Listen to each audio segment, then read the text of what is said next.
All right, welcome back. This is Aggie. I'm Andrew. We're here at Nexus Jiu-Jitsu in Folsom. We're going to do some more techniques. Today we're looking at crucifix options. What I remember as a younger fighter, younger jiu-jitsu guy, is I thought the crucifix was bullshit.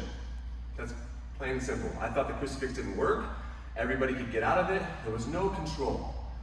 Now as I've grown in jiu-jitsu and I've been training much longer, now I realize it's a super effective position.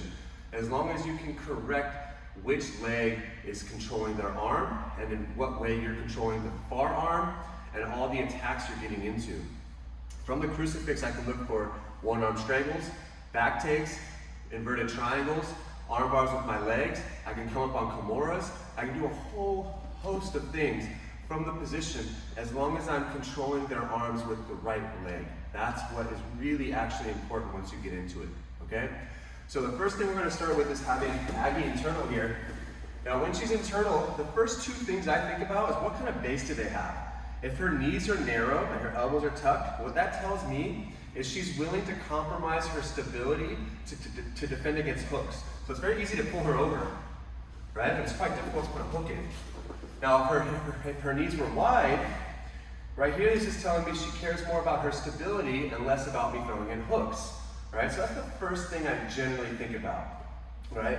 Now, sometimes, even if her knees are narrow and tucked in, I might still have difficulty harassing her stability, or it's just not the style I want to get into, right? I might harass her stability, start throwing in a hook, and maybe I don't have a whole lot of time to work to my back control and things of that nature.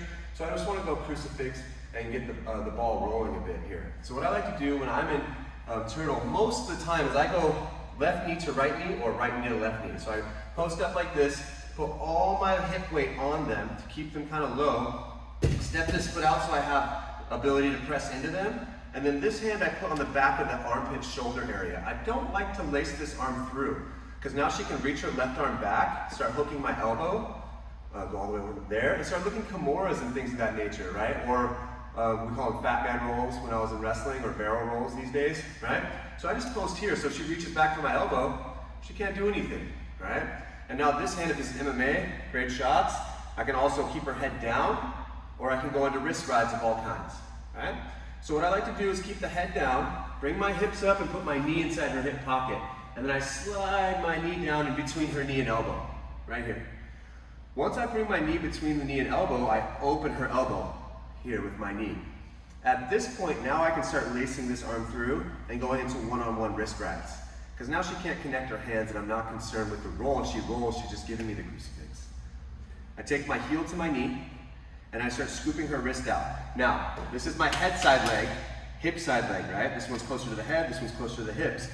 If I start controlling with the head side leg here, if she wanted to, she could start wrestling me, right? She could just drive into me and she could set me to a hip.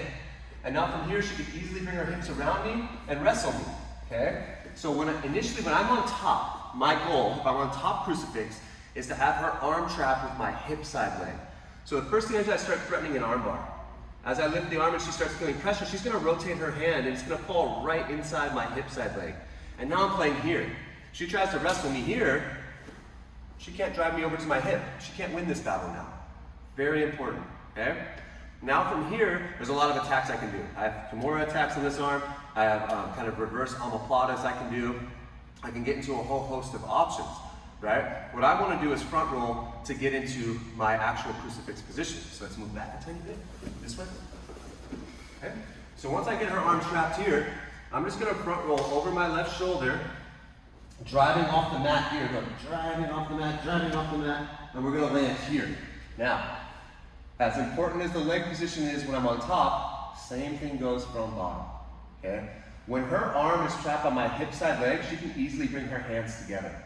She brings her hands together, it's a strong structure. She can start turning towards my feet and wrestling, and this is probably what a lot of you experience. And now they're on top, and you're in trouble. So what I want to do, as soon as I land here, is I want to cross face her.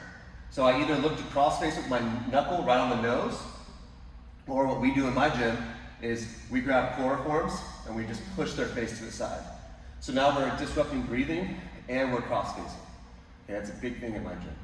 All right, and now as soon as I do that, I want to switch again. Now I want to switch my block to the head side arm, here. And once I'm here, now look, I can armbar her, very good lock, or I can just trap the arm. Now she tries to bring her hands together, my leg's in the way, okay? Very important. When you have this one-on-one wrist ride, I don't like to control just at the wrist. I like to control what we call pinky pad control. I like to grab right at that pinky pad. This gives me much, when you bend the wrist like this gives me much more control over the arm. She's not as strong here.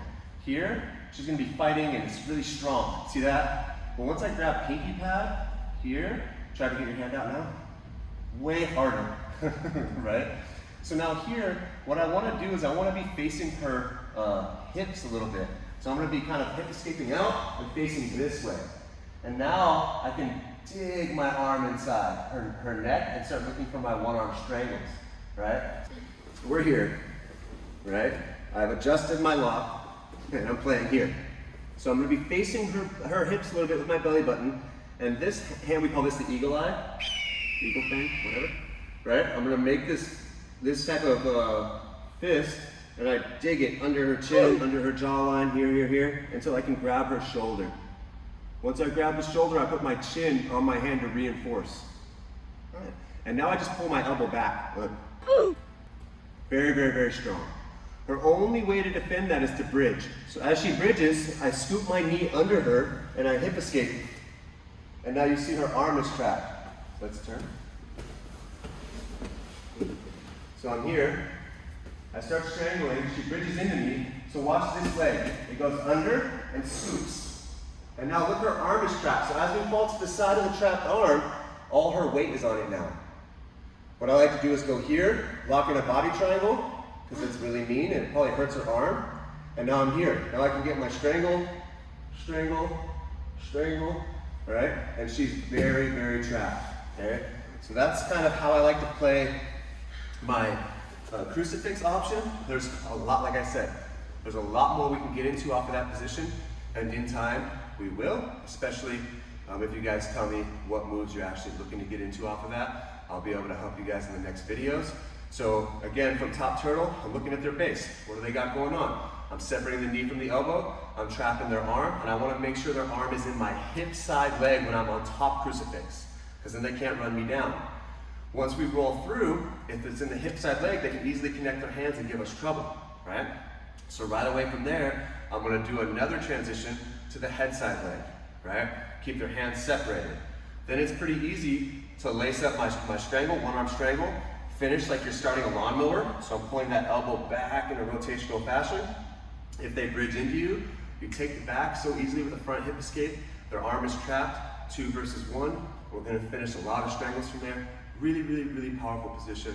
I love it. I use it all the time now. Like I said, as a kid, I was convinced that crucifix was a dog shit position, and now I know for a fact that it's really, really good as long as you can kind of check off these prerequisite boxes for the motion, right? Give me a thumbs up, click that subscribe button. If you have any questions, comments, or motions that you'd like to see, type it in the comments, and I will get to that. Otherwise, keep training. Come check us out. Folsom, Nexus Jiu-Jitsu. Let's get it. Good job, man.